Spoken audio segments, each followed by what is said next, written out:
समन्ता चक्रवालेषु अत्रा गच्छन्तु देवता सद्धम्मं मुनिराजस्स सुनन्तु सग्गमुक्खदं धम्मश्रवण कालो अयं भदन्ता धम्मश्रवण कालो अयं भदन्ता धम्मश्रवण कालो अयं भदन्ता नमो तस्स भगवतो अरहतो सम्मा सम्बुद्दस्स नमो तस्स भगवतो अरहतो सम्मा सम्बुद्दस्स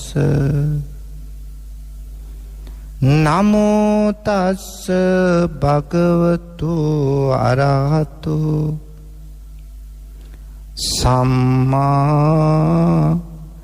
सम्बुद्दस्स ගරුතර මහා සංඝරත්නයේ අවසරයි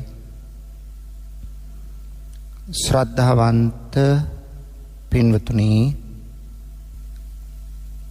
ලක්ඛණ්ඩ ගුවන් විදුලියේ සිත නිවන බුදුබණ තුළින් ඔබේ ජීවිතත් නිවාසන සාලන්නට අදාළ කරන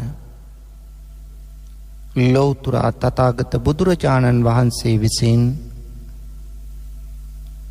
ලෝක සත්‍යය විශේෂෙහි පතල මහා කරුණාවෙන් දේශනා කොට වදාළ සද්ධර්මයෙන් බිඳක් ඔබ වෙත මේ මොහොතේ ගෙන එන්න තමයි බලාපොරොත්තු වන්නේ. පින්වතුනි බණපදයක් අහනකොට තමයි අපි තුල දහම් දැනුම ධර්මඥානය වර්ධනය වෙන්නේ. ඒ නිසා ධර්මයේ ශ්‍රවණය කරන්න ඕන, ධර්ම සාකච්ඡා පවත්වන්න ඕන, නිවැරදිව ලියවිච්ච දහම් පොතපත කියවන්න ඕන, ත්‍රිපිටක බුද්ධ ජයන්ති ග්‍රන්ථමාලාව ඒ තුල තමයි විනය සූත්‍ර අභිධර්ම මනාකොට සකස් වෙලා තියෙන්නේ. ඒවා පුළුවන් විදියට කියවලා ධර්මඥානය අපි වර්ධනය කරගන්න ඕන පින්වතුනි. නිතර නිතර බණ අහන කෙනාගේ තමයි දහම් දැනුම වැඩෙන්නේ. පින්වතුනි හිතන්න අපි අහපු බණ පදයක් තමයි නැවත අහන්නේ කියලා. ඒක පාඩුවක් වෙයිද? නෑ. අහපු බණ පදයක් නැවත අහනකොට ඒ බණ පදය හොඳින් මනසේ ස්ථාපිත වෙනවා. පින්වතුනි ඇදතෙන් තිබුණා නම් ඒවා ඍජු වෙනවා. වැරදි තැන් තිබුණා නම් ඒවා නිවැරදි වෙනවා. සැකතැන් තිබුණා නම් ඒ සැක දුරු වෙනවා. නැවත නැවත බණ අහනකොට පින්වතුනි අපේ හිත හැම වෙලාවෙම එකම ආකාරයෙන් පවතින්නේ නැහැ. අපේ හිත වරින් වර චංචල වෙනවා. ඒ පින්වතුනි හැම වෙලාවෙම අපි ඇස කන නාසාදී ඉන්ද්‍රයන්ගෙන් අපි පංචකාම සම්පත් ග්‍රහණය කරගන්නවා. ඒ අනුව පින්වතුනි අපට විවිධ අරමුණු ගන්න සිද්ධ වෙනවා. ඒ කියන්නේ හිත හැමතිස්සෙම චංචලයි කියන එකයි. එක අරමුණක් ඇති වෙනවා, ඒක පැවතිලා නැති වෙද්දිම තව අරමුණක් ඇති වෙනවා. මේක තමයි සිතේ ස්වභාවය. මේ අතර පින්නතුනි අපට අෂ්ටලෝක ධර්මයට මුහුණ දෙන්න සිද්ධ වෙනවා. මේ අටලෝ දහමට මුහුණ දෙනකොට තමයි අපට ලාභ, කීර්ති, ප්‍රශංසා මේවා එනකොට අපි සතුටු වෙනවා. අපි ආඩම්බර වෙනවා. අපි උද්දාමයටපත් වෙනවා. ඒත් පින්වතුනි අපේ ජීවිතේට දුකක්, කරදරයක්, එහෙම නැත්නම් නින්දාවක්, අපහාසයක්, උපහාසයක් දැනුණොත් අන්න අපේ මනස දුක් වෙනවා, කලකිරෙනවා. මනස අවුල් වෙනවා, වික්ෂිප්ත වෙනවා, නොසන්සුන් වෙනවා. එහෙනම් පින්නතුනි අන්න ඒ වගේ වෙලාවක් ආවොත් ලෝකෙ වෙන කාගෙන්වත් ඒකට විසඳුම් හොයන්න බෑ. ඒ විසඳුම තියෙන්නේ ධර්මය තුලයි. පින්නතුනි කෙනෙක් මිත්‍යා දෘෂ්ටියේ ඉන්නවනම් ඒ මිත්‍යාවෙන් ඈත් කරලා සම්‍යක් දෘෂ්ටියට ප්‍රවිෂ්ඨ කරන්න බණපදයක් පිට වෙන්නේ. පින්වතුනි ඔබත් මගේ ජීවිත අංග සම්පූර්ණයි කියලා කියන්න බෑ. අපේ ජීවිතවල නොයෙකුත් දුර්වලකම්, නොයෙකුත් අඩුපාඩුකම් තියෙනවා. මේ දුර්වල අඩුපාඩුකම් පියවාගෙන නිවැරදි තැනකට එන්න පින්නතුනි බණපදයක පිහිට ප්‍රාර්ථනා කරන්න ඕන. මේ සියල්ලටම වඩා පින්නතුනි අනවරාග්‍ර සංසාරයේ සැරිසරන අපට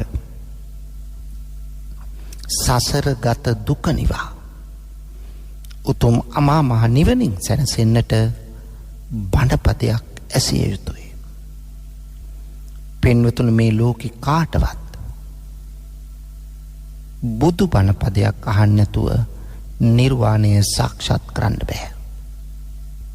ඒ නිසා අටුම කාණේ භාවනා කමඨහනක් වශයෙන්වත් බණපදයක් ශ්‍රවණය කිරීම අත්‍යවශ්‍යයි.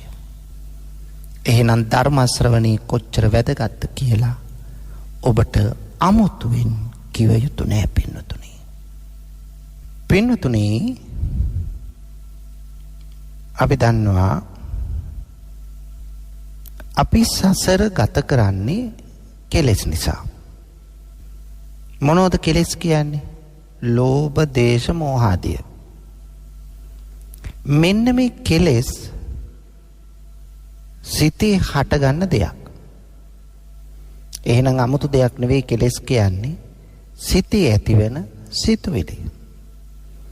ලෝභ සහගත සිතුවිලි, දේශ සහගත සිතුවිලි, මෝහ සහගත සිතුවිලි, ඊර්ෂ්‍යා සහගත සිතුවිලි, මානය සහිත සිතුවිලි. මේ වගේ සිතුවිලි වලට තමයි අපි කියන්නේ කෙලෙස් කියලා. දැන් මේ කෙලෙස් පින්නතුනි නිතරම හිත තුල ඇති වෙනවා. මේ කෙලෙස් නිසා තමයි අපි සසර මේ ඇවිදගෙන යන්නේ. අපි තුල තණ්හාව තියෙනවා. ඒ නිසා අපි ඇලෙනවා, ගැටෙනවා. මේ ඇලීම් ගැටීම් දෙකත් එක්ක මේ සසර ගත කරනෝ ඉපදෙමින් මැරෙමින් යනවා. මේ ඉපදෙමින් මැරෙමින් යන අපිට මේ ගමන නතර කරන්න නම් පින්වතුනි මේ ලෝභ, දේශ, මෝහ ආදී ක්ලේශයන් දුරු කරන්න ඕන. ධර්මයේ විග්‍රහ වෙනවා ලෝභක්ඛයෝ, දෝසක්ඛයෝ, මෝහක්ඛයෝ නිබ්බාන. ලෝභය නැති කරයිද, ද්වේෂය නැති කරයිද, මෝහය නැති කරයිද, අන්න එතන තමයි නිවන. එහෙනම් පින්නතුනේ නිවන් දකින්න අපි මේ సంతానගත වූ ක්ලේශයන් දුරු කළ යුතුමයි. බුදුදහම කියලා දුන්නේ ගත හදන වැඩපිළිවෙලක් නෙවෙයි. හිත හදන වැඩපිළිවෙලක්. එහෙනම් හිත සකස් කරගන්න එක අත්‍යවශ්‍ය වෙනවා. හිත පැත්තට හැරිලා අපි හිත ගැන විමසන්න ඕන. මගේ හිතේ මොනවද මේ ඇති වෙලා තියෙන්නේ? ඇති උනේ මොනවද? මේ ඇතිවන පාපී සිතුවිලි උපදින්නේ නැති තරමට අපි හිත හදාගන්නේ කොහොමද? ඒ නිසා මෙන්න මෙවැනි අනේක විද ගැටලු ප්‍රශ්න අපිට ඇති වෙනවා. ඒ නිසා පින්නතුනි අපි සංසාරයෙන් එතර වෙන්න නම් මේ සිත තුළ ඇතිවන කෙලෙස් දුරු කරලා කෙලෙස් නූපදින තත්වයට හිතපත් කරගන්න ඕන. අන්න එතකොට තමයි අප නිර්වාණයටපත් වුණා කියලා කියන්නේ. පින්වතුනි ඕනම කෙලෙස් සිතුවිල්ලක් ගත්තොත් ඒ කෙලෙස් සිතුවිල්ල ප්‍රධාන කොටස් තුනකට බෙදෙනවා.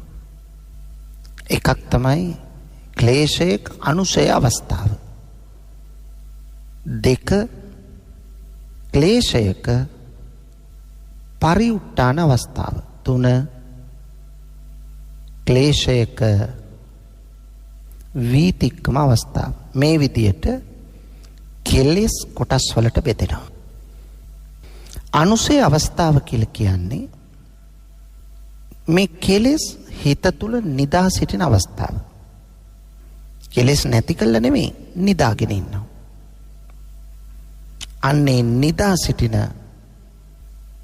අවස්ථාව අලු යට සැඟවුණු ගිනි පුපුරුමෙන් මේ කෙලෙස් හිත තුළ තැන්පත් වෙලා තියෙනවා. අන්නේ හිත තුළ නිදියගෙන ඉන්න වගේ අවස්ථාව තමයි අනුසය අවස්ථාව කියලා කියන්නේ. ඕනම ක්ලේශයක් එමයයි. නිවි සනහු ස්වභාවයක් අපි ඇති කරගන්නේ ඕකෙන්. එහෙනම් හිත නිවන්න, හිත සනසන්න අර නරක ක්ලේශයක් හිත යට සැඟවිලා තියෙනවාට වඩා ඒවාට ප්‍රතිවිරුද්ධ දේ හිත තුල තියෙනවා නම් මොන වගේ දෙයක්ද? අලෝභ අධේශ අමෝහ වගේ දේවල්. එහෙනම් එතනදී අපට හිත නිවා ගන්න පුළුවන් වෙනවා. දැන් පින්නතුනි මේ කෙලෙස් වල අනුසය අවස්ථාව අපි උදාහරණයකින් බලමු. දැන් ඔබේ හතුරෙක් ඉන්නවා. මේ හතුරා ඔබ විහාරස්ථානයට ගිය වෙලාවේ එහෙම නැත්නම් වෙනත් උත්සවයකට ගිය වෙලාවකදී මේ හතුරා ඔබේ ඉස්සරහට ඇවිල්ලා බලාගෙන ඉන්නවා. දැන් ඔබට මොකද හිතෙන්නේ? දැන් හිතෙන්නේ සතුරා කෙරෙහි තරහක්. දැන් අපේ හිතේ තරහ තිබුණා. ඒක යටපත් වෙලා තියෙන්නේ සතුරා දැක්ක නිමේෂයේම ඒ හිත තුල සැඟවිලා තිබිච්ච කෙලෙස් මතුවෙන්න පටන් ගත්ත තරහ. පරිගැනීම මේ වගේ දේවල්. තරහ හිත තුල පවතින අවස්ථාව අනුසය අවස්ථාව. තරහ ක්‍රියාවට නැගෙන අවස්ථාව පරිඋට්ටාන අවස්ථාව. මේ කෙලෙස් හිත තුල මෝරලා නවතින්නේ ඒව අපේ වචනයෙන් හා කයින් පිට කරනවා.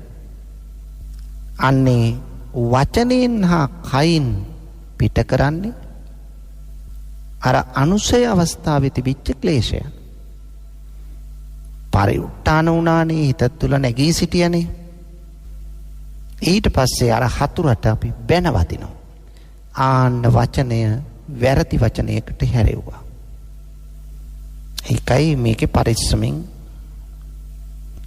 අපි මේක වටහා ගන්න ඕන. පින්නතුනේ දැන් අර හිතේ තිබුණු ක්ලේශය තමයි වචනයකට පරිවර්තනය වුණේ. ඒ කියන්නේ ක්‍රියාත්මක වුණා. දැන් කෙනෙකුට බැන වදිනවා. බැන වදින්නේ වචනෙන්. ඒකට බැන වදින්නේ වචනයෙන් බැන වදිනවා කියලා කියන්නේ අර ද්වේෂය ක්‍රියාවට නැගුවයි කියන එකයි. අන්න ඒකට කියනවා වීතික්කම අවස්ථාවටපත් වුණා කියලා. ඔන්න ක්ලේශයක අවස්ථා තුන. අනුසය, පරිඋත්ථාන, වීතික්කම. දැන් බලන්න පින්නතුනි මේ කෙලෙස් අපේ හිතේ කෙලෙස් තියෙන බව ඔබත් මමත් දන්නවා. මේ කෙලෙස් නැති කරන්නේ කොහොමද? ඒ නැති කරන ආකාර මොනවද? සංතානගත ක්ලේශයන් එකපාරට අතුගා දානවා වාගේ සිතින් ඉවත් කරන්න අමාරුයි. ඒ නිසා අපි ඒකට අනුපූර්ව ක්‍රියාමාර්ගයක් අනුගමනය කරනවා. මොකක්ද? ඒ තමයි පින්නතුනි බුදුදහමේ තියෙනවනේ අනුපුබ්බ සික්ඛා, අනුපුබ්බ කිරියා, අනුපුබ්බ පටිපදා කියලා තුනක්. සරල අවස්ථාවෙන් පටන් ගන්න තමයි ගැඹුරට යන්නේ. මේක තමයි අනුපිළිවෙල ක්‍රමය. දැන් පින්නතුනි මේ කෙලෙස් ප්‍රහාණය කරන ආකාර තියෙනවා හොඳින් දැනගන්න පහක්. කෙලෙස් ප්‍රහාණය කරන ආකාර පහක් තියෙනවා. 1. තදංග ප්‍රහාණය. 2. විස්කම්බන ප්‍රහාණය. 3. සමුච්ඡේද ප්‍රහාණය. 4. ප්‍රතිප්‍රශබ්දි ප්‍රහාණය. ප්‍රතිප්‍රශබ්දි ප්‍රහාණය. 5. නිස්සරණ ප්‍රහාණය. ඔන්න පින්නතුනි කෙලෙස් නැති කරන ආකාර. කෙලෙස් දුරු කරන, කෙලෙස් මුලිනු පුටා දාන ආකාර. එතකොට එකපාරට సంతానගත ක්ලේශයන් සියල්ල ප්‍රහීන කළේ තත්ත්වයට එන්න බෑ. එහෙම ඉතිහාසයේ ඕන තරම් වෙලා තියෙනෝනේ. එක බණ පදයකිනුත් රහත් වෙලා තියෙන්නේ කියලා ඔබට හිතේ. ඔව් පින්නතුනේ. ඒ හිත තුල තියෙන මේ කෙලෙස් වල ස්වභාවය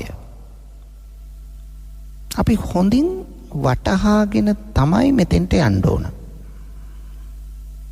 අර එකපාරට අතුගාලා දානවා වාගේ මේක නැති කරලා දාන්න අමාරුයි. ඒ නිසා අපි මොකද්ද කරන්නේ? අපි කල යුතු දේ තමයි පියවරින් පියවර මෙතෙන්ට යන්න ඕන. පියවරින් පියවර මේ කොහොමද ක්‍රියාත්මක කරන්නේ? ඒ තමයි සෙල්ලම කරන්න ඕන තදංග ප්‍රහාණය. බොහොම සරලව తాවකාලිකව කෙලෙස් යටපත් කරන අවස්ථාව. දැන් අපි හිතමු දානයක් දෙනවා අපි. අපේ හිතේ ලෝභය අපි සම්පූර්ණ දුරු කරලා නැහැ. ද්වේෂය දුරු කරලා නැහැ. මෝහය දුරු කරලා නැහැ. එහෙම දුරු කරා නිවන් දැකලානේ. ඒව තියෙනවා. ඒ උනාට පින්නතුනේ ඒව තිබුණට දැන් ලෝභය හිත තුල තිබුණයි කියලා ගැටලුවක් නැහැ. ලෝභය ක්‍රියාත්මක වුණොත් තමයි ගැටලුව. එහෙනම් ඉස්සෙල්ලාම අපි කල යුත්තේ තදංග ප්‍රහාණය. తాවකාලික වශයෙන් යටපත් කිරීම. දැන් මං කිව්වා දානයක් දෙනකොට අපේ හිතේ අපි ඇති කර ගන්නවා ලෝභ දේශ මෝහ වෙනුවට අලෝභ දේශ මෝහ.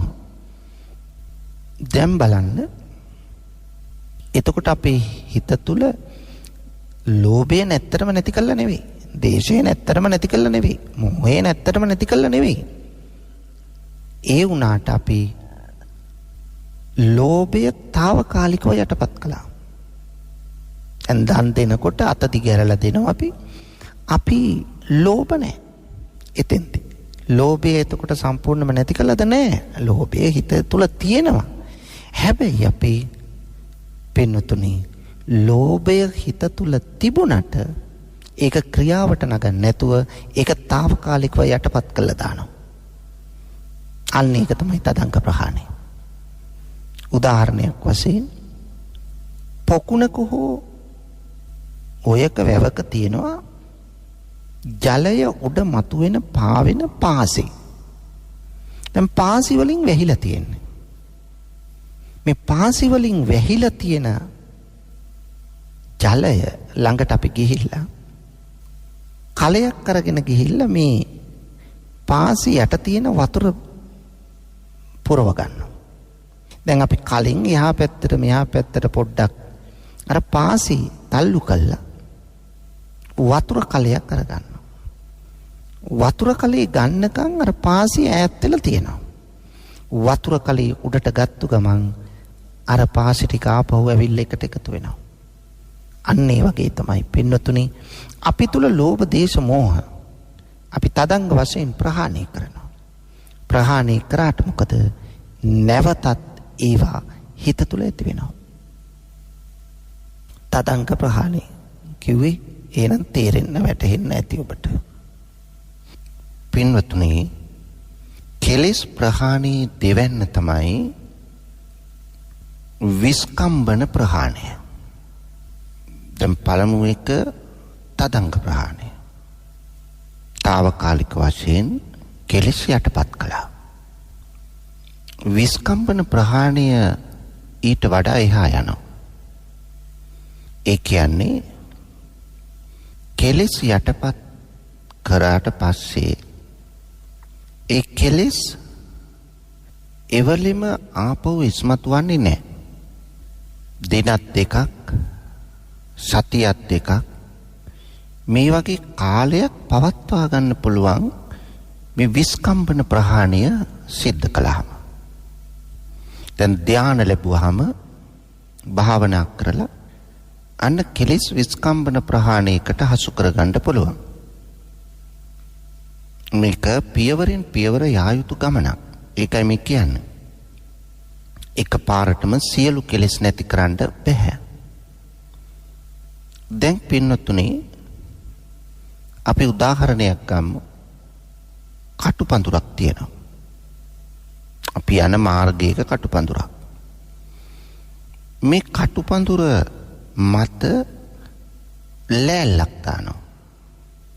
ලෑල්ලක් දාලා අපි එතනින් කටු ඇනෙන්නේ නැතුව ගමන් කරනවා. කටු ඇනෙන්නේ නැතුව අපි මේ ලෑල්ල මතින් ගමන් කරනවා. ගමන් කරනකම් අර කටුපඳුර නැමිලා තියෙනවා. ගමන නැවැත්තුවත් ටක් ගාලා කටුපඳුර යථා තත්ත්වයටපත් වෙලා කෙලින් වෙලා ඉන්නේ නැහැ.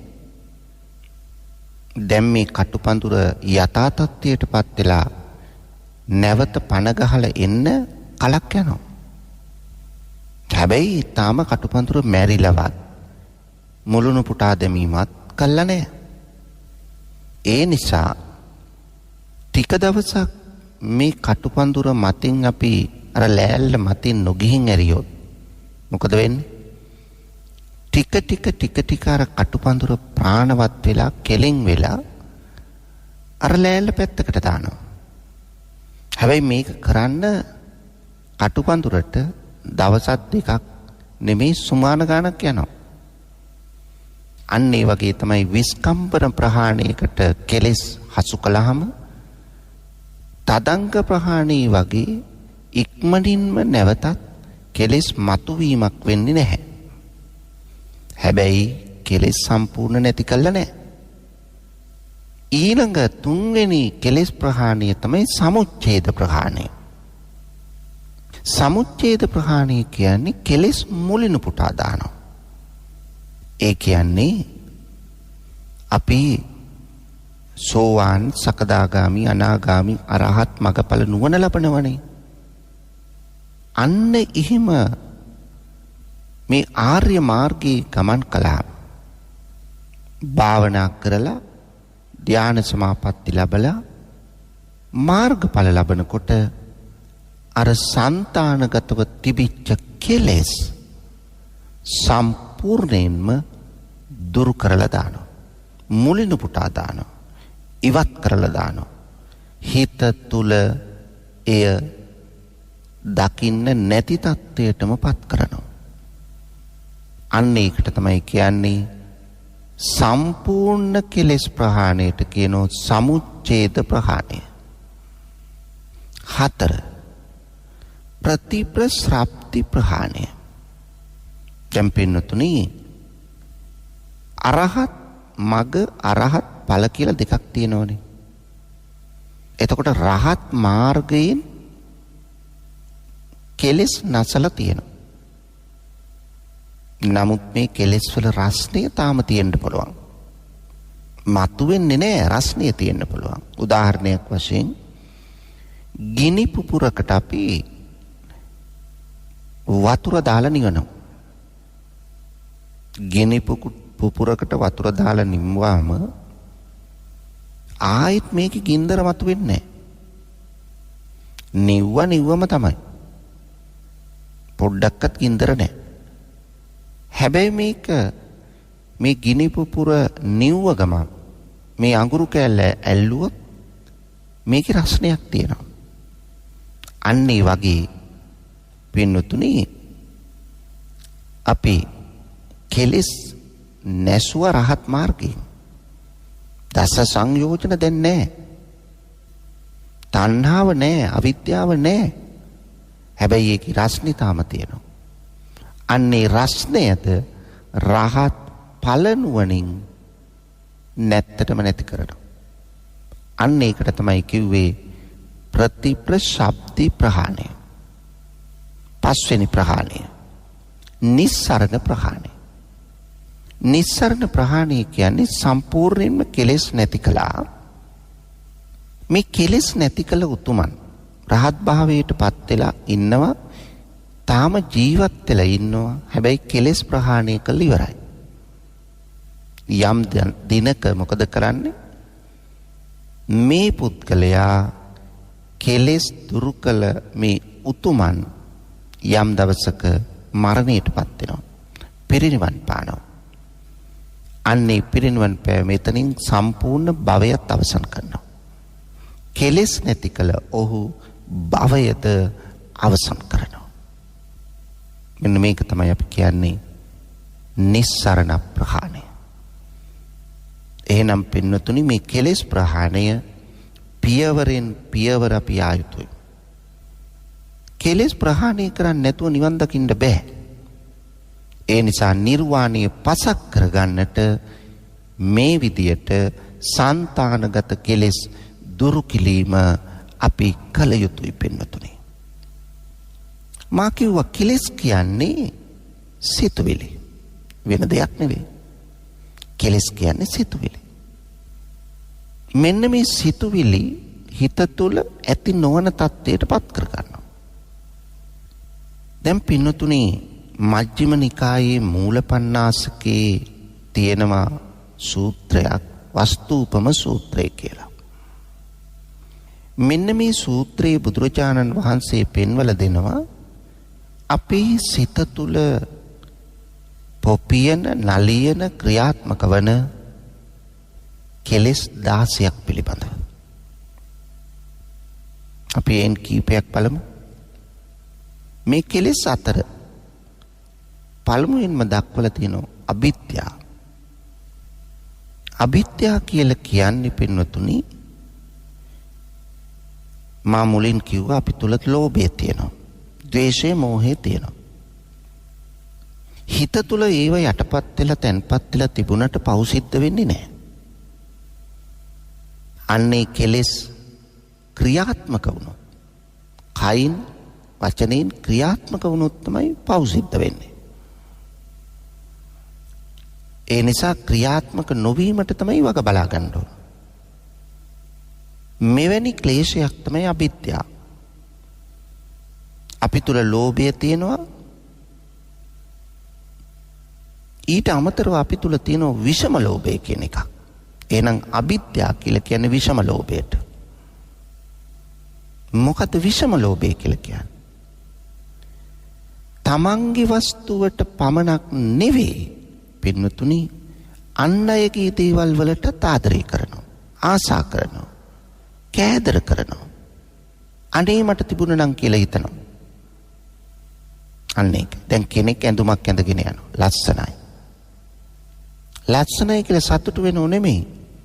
අනේ ඒක මට තිබුණ නම්. ලස්සන ගෙයක් දකිනවා. අනේ ඒ ගේ මට තිබුණ නම්. ලස්සන විලාසිතාවක් නැත්තම් මාල වල්ලු මුදු කරාබු දකිනවා. අනේ ඒ ටික මට තිබුණ නම්. මෙන්න මේ විදියට අනුන්ගේ වස්තුවට ආසා කිරීම.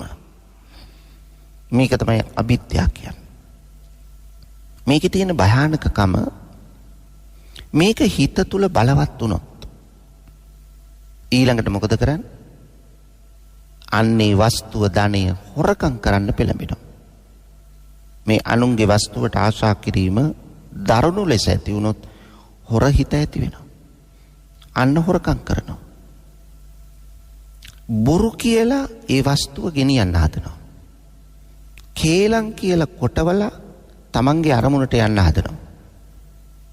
ඔන්න බලන්න පින්නතුනි විෂම ලෝභයේ තියෙන භයානකකම. දැන් අනුන්ගේ රූපයකට ආසා කළා. ඒ රූපය කෙසේ හෝ ගන්න බලන. බැරි නම් ඒ විනාශ කරන්න බලනවා.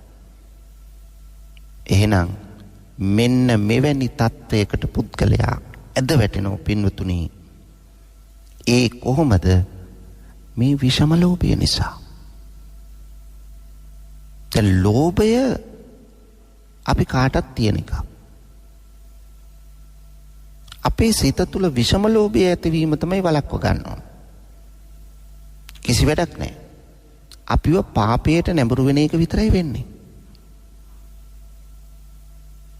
ඒකම තවත් ක්ලේශයක් තියෙනවා. ඒකට කියනවා මසුරුකම කියලා.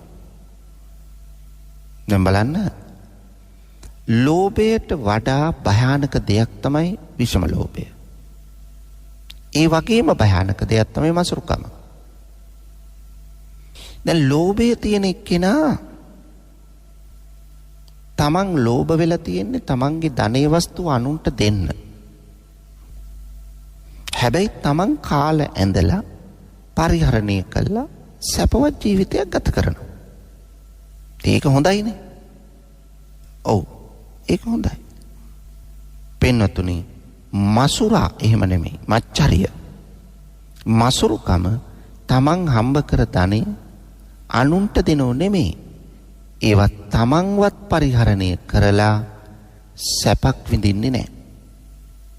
අනුන්ට දෙන්නෙත් නැහැ. තමන් කන්නේ බොන්නෙත් නැහැ. අරව ගොඩ ගහලා කිලිටි වස්ත්‍ර ඇඳගෙන හරියට කන්නේ බොන්නේ නැතුව කිසි පිළිසිතුවක් නැතුව ධනය ගොඩ ගහලා තියලා මෙරිලා යනවා. මේක තමයි ඇත්ත. එහෙනම් මෙන්න මේ තත්වයෙන් අපි අත් මිදෙන්න ඕන පින්වතුනි. ඒ නිසා අපි උත්සාහ කරන්න ඕන මෙන්න මේ ධනයෙන් අපි ළඟ තියෙන මසුරෙක් වගේ ජීවත් වෙලා මැරිලා යන්න නෙවෙයි. ඒවා පරිහරණය කළා ධනය ඇතයි සතුටු වෙන ගමන් ඒ ධනය පරිභෝජනය කරලා භෝග සැපය ලබාගෙන සැපවත් ජීවිතයක් ගත කරන එක. ඒ ධනයෙන් යුතුයකම් ඉෂ්ට කරන එක. තමන්ටත් අනුන්ටත් ප්‍රයෝජනයක් වන ලෙස ක්‍රියා කරන එක. මෙන්න මෙතෙන්ට අපි හිත හදා ගන්න ඕන. බලන්න පින්නතුනි අපේ හිතම විනිවිද දැක්කොත් මොන තරම් දුර්වලකම් ගොඩක් අපේ හිත තුල තියෙනවද? මෙන්න මේක හඳුනා ගන්න ඕන පින්නතුනි. එහෙනම් බලන්න ඔන්න බලන්න අපි තුල තියෙන එක ක්ලේශයක් තමයි ලෝභය. තවත් එකක් තමයි විෂම ලෝභය. තවත් එකක් තමයි මච්චරිය මසුරුකම. ඕක තමයි කෙලෙස්. හිත තුල ඇති වෙන සිතුවිලි. ඊළඟට බලන්න තව එකක් තියෙනවා ව්‍යාපාද. ව්‍යාපාද කියලා කියන්නේ අනුන් නැසේවා කියන අදහසයි. අපේ හිත තුල ඔහොම අදහසක් තියෙනවද? දැන් ඔබ කියයි නෑ මට නම් එහෙම හිතන්නේ. අපි කවුරු තුලත් ඒ සිතුවිලි තියෙනවා පින්නතුනි. ඒක තමයි මේ සසරේ අනවරාග්‍රව මෙරි මෙරි ඉපදී අපි යන්නේ. මෙන්න මේව තමයි හඳුනගෙන නැති කරගන්න ඕන. එහෙනම් මොකද්ද? අනුන් නැසේවා කියන අදහස. අනුන් නැසේවා කියන අදහස ඇති වෙන්නේ කා වෙනුවෙන්ද? අපි තුල ඇති වෙන්නේ පින්නතුනි හතුරන් වෙනුවෙන්.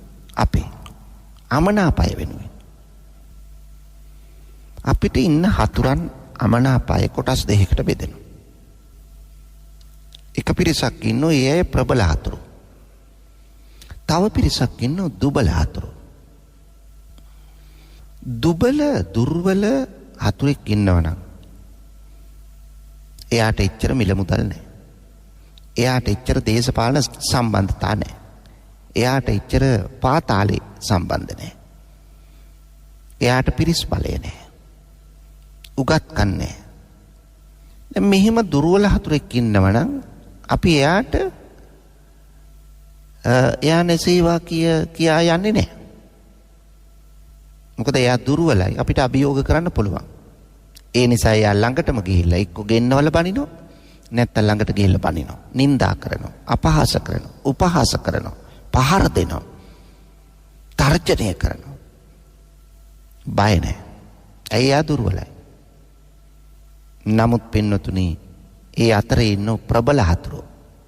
ඒගොල්ලන්ට සල්ලි තියෙනවා. ඒගොල්ලන්ට පිරිස් බලය තියෙනවා. ඒගොල්ලන්ට දේශපාලන සම්බන්ධතා තියෙනවා. ඒගොල්ලන්ට පාතාල ලෝකේ සම්බන්ධ තියෙනවා. ඉතින් අභියෝග කරන්න බෑ. බයයි. අපිවත් මරලා දාත් දන්නේ. අභියෝග කරන්න ගිහිල්ලා. ඒ නිසා අපි මොකද කරන්නේ? ආන්න ඒ අයට ද්වේෂ කරනවා. නැත්තම් ඒ අයට ව්‍යාපාදය ඇති කර ගන්නවා. ඒ කියන්නේ ඒ අය නැසේවා කියලා ප්‍රාර්ථනා කරනවා. සමහර වෙලාවට දේවාලේ ගාන ගිහිල්ලා අවලාද කරනවා. පලි ගහනවා. පොල් ගහනවා. මිරිස් සඹරනවා. මේගොල්ලෝ හැඳි ගෑවිලා යන්න. මක බෑවිලා යන්න. නැත්තටම නැති වෙලා යන්න කියලා අපි ශාප කරනවා. නැසේවා කියලා ප්‍රාර්ථනා කරනවා. අදාළ පුද්ගලයා විතරක් නෙවෙයි ඒ පවුලේ දූදරුවොත් එක්ක නැති වෙන්නේ කියලා ප්‍රාර්ථනා කරනවා. බලන්න මේ හිතේ තියෙන මොන්න තරම් පහත් සිතුවිලිද අපේ හිතවල ඇති වෙන්නේ. මගේ හිතේ එහෙම එකක් ඇති වෙන්නේ නැහැ කියලා කියන්න එපා. ඔබ ඔබේ හිතම විමර්ශනය කරලා බලන්න. අන්න ඒ தත්ත්වය ඇති වුණාම ඒක පාලනය කරගෙන නැහැ. මම ඒ විදියට හිතන්න හොඳ නැහැ කියන චේතනාව ඇති කර ගන්න ඕන.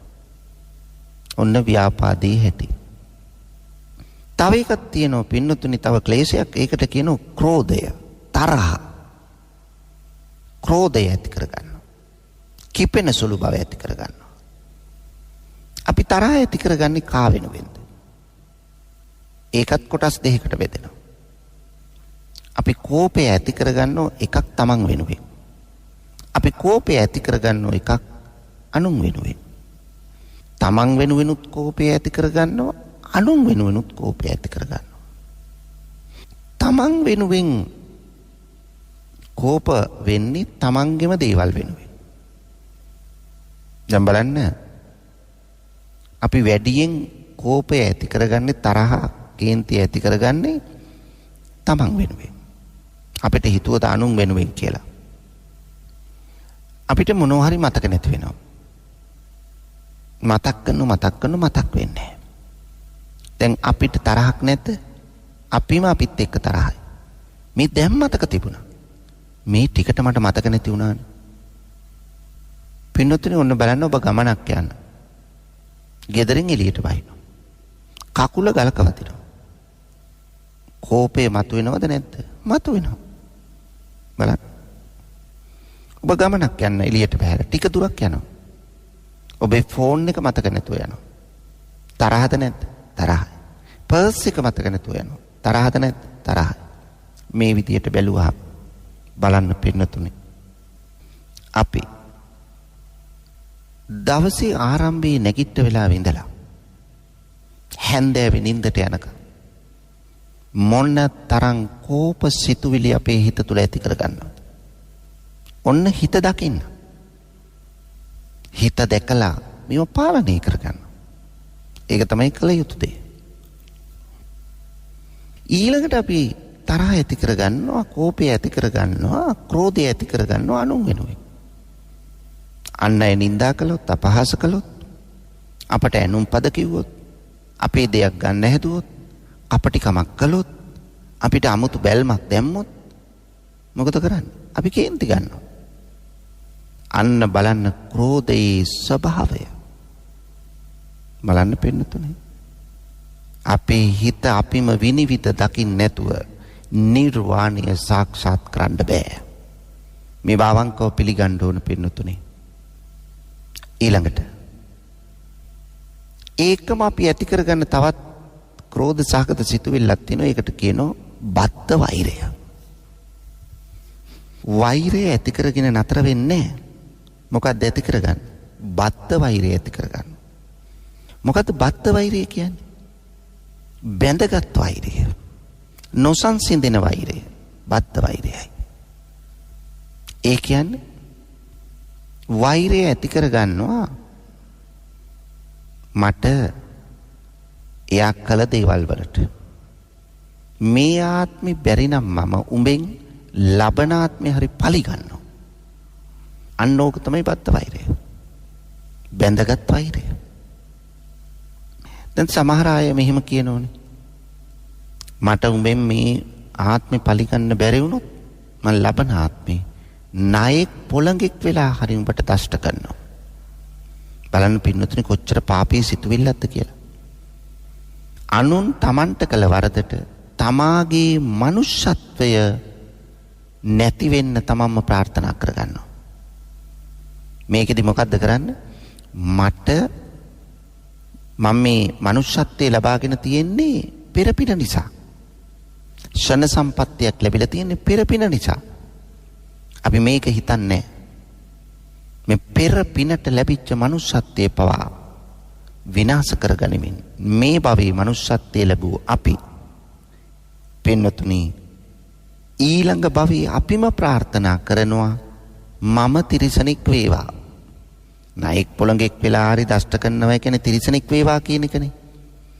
බලන්න කොච්චර පාපී සිතුවිල්ලක්ද කියලා පින්නතුනි.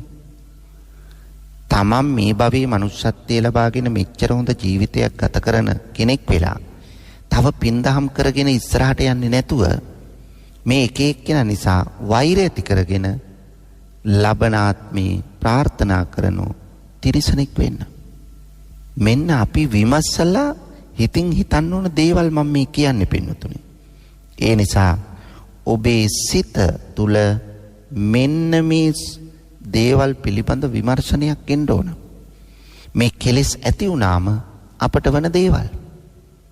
ඒ නිසා මෙවැනි කෙලෙස් 16ක් පිළිබඳව බුදුරජාණන් වහන්සේ මේ සූත්‍රෙ පෙන්වනවා. අපි කාලයේ පමණින් තමයි මේ කෙලෙස් පිළිබඳව ඔබට විග්‍රහයක් ඉදිරිපත් කළේ. ඒ නිසා ඔබේ සිත විනිවිද දකින්න. විනිවිද දැකලා මේ කෙලෙස් මතුවීම වළක්වගෙන පාලනය කරගෙන පුළුවන් තරම් තමන් ස්වයං විනයක් ස්වයං විවේචනයක් ඇති කරගෙන මේ సంతానගත කෙලෙස් ඇති වෙන්න ඉඩ නොදී ඇති වෙන කෙලෙසුත් පාලනය කරගෙන මෙලොවින් මහා ශාන්ත ස්වභාවයක් හිත තුළ ගොඩනගාගෙන පරලොව ජීවිතයත් සාර්ථක කරගෙන අවසන උතුම් අමා මහ නිවනින් සැනසෙන්න ප්‍රාර්ථනා කරමු පින්වතුනි. ආකාසට්ටා ච බුම්මට්ටා දේවා නාග මහිත්‍තිකා පුඤ්ඤන්තං අනුමෝදිත්වා චිරං රක්ඛන්තු ශාසනං. ආකාසට්ටා ච බුම්මට්ටා දේවා නාග මහිත්‍තිකා පුඤ්ඤන්තං අනුමෝදිත්වා චිරං රක්ඛන්තු දේශනං. ආකාසට්ටා ච බුම්මට්ටා දේවා නාග මහිත්‍තිකා පුඤ්ඤන්තං අනුමෝදිත්වා චිරං රක්ඛන්තු මං පරන්ති. අද දවසේ ලක්හඬ සිත නිවන බුදුබණ සුමధుර ධර්මානුශාසනාව සඳහා අපි ඊ타මත්ම ගෞරවයෙන් ඇරයුම් කොට මේ ධර්ම මණ්ඩපයේ වෙත වැඩම කරවා ගන්නට යෙදුනේ දෙහිවල පැනසර සදහම් සෙනසුනේහි ප්‍රධාන අනුශාසක ශ්‍රී ජයවර්ධනපුර විශ්වවිද්‍යාලයේ හිටපු කතිකාචාර්ය දර්ශනපති පූජ්‍යපාද මාලිම්බඩ පඤ්ඤාසාර ස්වාමින් වහන්සේ. අපේ හාමුදුරුවනේ ඔබ වහන්සේ සිදු කරන ආගමික ශාසනික ධර්ම ප්‍රචාරක කටයුතු තව තවත් සිදු කරන්නට ත්‍රිවිධ රත්නයේ ආශිර්වාදයම ලැබේවායි අපි සාදු සිත පෙරදැරිව ප්‍රාර්ථනා කරමු. අවසරයි අපේ හාමුදුරුවනේ. සදහැවතුනි, ඔබ එලෙසින් ශ්‍රවණය කළ ඒ උතුම් ධර්මානුශාසනාව සඳහා අද දවසේ දායකත්වය ගෙන කටයුතු කරන්නට යෙදුනේ පරලෝක ප්‍රාප්ත සිය ඥාති වර්ගයාට පින්පෙත් අනුමෝදන් කිරීම සහ සුජීවත්ව වාසය කරන සැමට නිදුක් නිරෝගී චිරජීවනය ලැබේවායි ප්‍රාර්ථනා කිරීමත් මැදවච්චියේ සනෝජා කුමාරී ආදරණීය දියණියගේ උපන්දිනය වෙනුවෙන් සුභාශිංසනය කිරීමත් පෙරදරි කොටගෙන කුවේට්හි සේවය කරන දයානී මහත්මිය විසින් එතුමියගේ අරමුණු වී තිබුණේ මීට වසර කිහිපයකට පෙර පරලෝ සැපත් ඒ.ජී. ඇගිනෝනා ආදරණීය මෑණියන්ට සහ ඒ.ජී. අප්පුනැයිදේ ආදරණීය පියාණන්ට පින්පෙත් අනුමෝදන් කිරීමයි. ඒත් එක්කම මැයි මාස 12 වන දිනට උපන්දිනයේ යෙදෙන මැදවච්චියේ සනෝජා කුමාරී ආදරණීය දියණියට උපන්දිනය වෙනුවෙන් සුභාශිංසනය කිරීමත් නිදුක් නිරෝගී චිරජීවනය ලැබේවායි ප්‍රාර්ථනා කිරීමත් පවුලේ සියලු දෙනාට ලෝකවාසී ලක්වාසී සියලු දෙනාට මේ පින් එකසේ අනුමෝදන් වීමට හැකි වේවායි ප්‍රාර්ථනා කිරීමත් එතුමියගේ අරමුණු අතර වුණා. එතුමියගේ එසියලු අරමුණු සාක්ෂාත් වේවා. ධර්ම ශ්‍රවණය කළ ඔබටත් සංසාර ගමන කෙලවර උතුම් වූ අමා මහ නිර්වාණ සුවය සාක්ෂාත් කර ගැනීම සඳහා චතුරාර්ය සත්‍ය අවබෝධය පිණිස මේ ධර්ම දානමය පින්කම මේ ධර්ම ශ්‍රවණය හේතු වාසනා වේවායි අපි සාදුනාදයක් පවත්වා ප්‍රාර්ථනා කරමු. ඒ ප්‍රාර්ථනාවත් සමගින් සදහැවතුනි ධර්ම දේශනාව හමාර කරමින් සමුගන්නවා. 0706 366 166 දුරකථන අංකයට කතා කිරීමෙන් හෝ කෙටි පණිවිඩයක් යොමු කිරීමෙන් ඔබටත් හැකියාව තිබෙනවා ලක්හඬ සිත නිවන බුදුබණ සුමధుර ධර්මානුශාසනාවන්හි දායකත්වය ගෙන කටයුතු කරන්නට. එවෙනුවෙන් ඔබට පිං සිත් පහළ වේවා. සියලු දෙනාටම සම්මා සම්බුදු සරණයි.